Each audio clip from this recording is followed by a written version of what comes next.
નમસ્કાર ઉમેદવાર મિત્રો, ગુજરાત પોલીસ ભરતી ઓપ્ટઆઉટ શા માટે જરૂરી છે? તમારું એક ઓપ્ટઆઉટ કોઈ બીજાના જીવનનો નવો રસ્તો આપશે તેવી ઉમ્મીદ સાથે આ વિડીયો બના. ઓપ્ટઆઉટ કેમ જરૂરી છે? તમે આજે નોકરીમાં છો એટલે તમને ખબર છે કે બેરોજગારીની સ્થિતિ અને કઠિન હોય છે.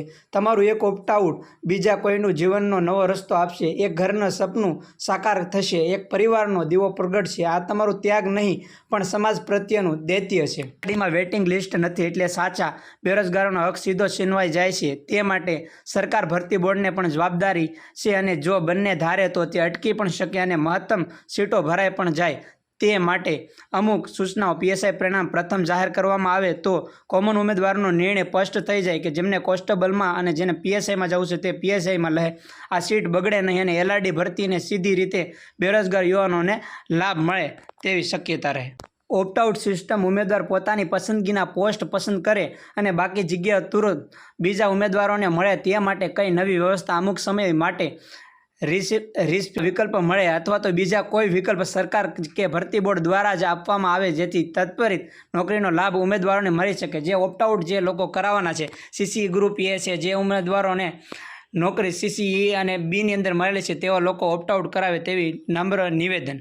જો ઉમેદવાર એક ભરતી જોડાય તો નિશ્ચિત સમયગાળા સુધી બીજી ભરતીમાં ન જોડાય તે માટે શિક્ષક ભરતી, પંચાયત ભરતી બોર્ડ ચાલતી બોન્ડ સિસ્ટમની અમલવારી કરવામાં આવે જેથી અટકશે અને અન્ય લાયક જરૂરિયાતમંદ ઉમેદવારોને પણ રોજગારી મળી શકે તથા તકનું ન્યાયપૂર્ણ વિતરણ થશે અને તેમની કોન્સ્ટેબલ પોલીસનું સપનું પણ પૂર્ણ થશે. વિવિધ ભરતી બોર્ડના સંકલનની જરૂરિયાત. એક બોર્ડ બીજા ભરતી શેડ્યુલ રિઝલ્ટ બધા માટે સંકલન હોવું જોઈએ તે પારદર્શિતા માટે જરૂરી છે. નીતિ નિયમોના કડક અમલથી જ વિશ્વાસ વધશે. કોમન ઉમેદવારો પુનરાવર્તન અટકાવ્યા વિના ભરતી કદી નિર્ધારિત લક્ષ્ય સુધી પહોંચી શકતી નથી. સરકાર હવે કડક નીતિ લાવવી જ જોઈએ જેથી મોટી ભરતી પસંદ થયેલા ઉમેદવારોને એલઆરડી અથવા તો અન્ય જગ્યાના બ્લોક ન કરે. આથી હજારો યુવાનો ન્યાય મળશે અને ભરતી પ્રણાલી પર વિશ્વાસ અને પુનઃસ્થાપિત થશે. પ્રણાલી પરનો વિશ્વાસ પુનઃસ્થાપિત થશે. એક પેઢી માટે ઉજાસ મિત્ર સ્વેચ્છાએ આપણે પણ કરવું પડશે. આ નાનકડું કાર્ય ઈશ્વરના સોંપડે તમારી પુણ્ય કર્મોની યાદીમાં ઉમેરાશે. તમે પણ ક્યારેય બેરોજગાર હતા, આજે નોકરીમાં છો. હવે કોઈ બીજાને જ આનંદનો હક આપો અને ખોટી રીતે કઈ સીટ બ્લોક હજારો આશાઓને અંત ના લાવો તેવી નમ્ર નિવેદન.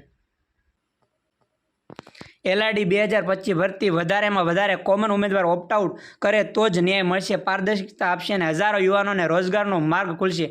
2025ની આ દિવાળી પર કોઈ ઘરમાં દીવો તમારા નિર્ણયથી પ્રગટે એ જ સાચી દિવાળી. યુવરાજસિંહ જાડેજા દ્વારા આ ટ્વીટ જાહેર કરવામાં આવેલ હતી અને બધા મિત્રોને નિવેદન કે ઓપ્ટઆઉટ સૌથી વધારેમાં વધારે કરે અને જે બેરોજગાર લોકો છે તેમને સૌથી વધારે તક મળે અને એમનું આવતું ભવિષ્યમાં તેમનું સપનું પોલીસ કોન્સ્ટેબલ બનવાનું છે. જે એસઆરપી છે, બિન હથિયારી છે, હથિયારી જેવું સપનું છે તે તેમનું પૂર્ણ થાય તેવું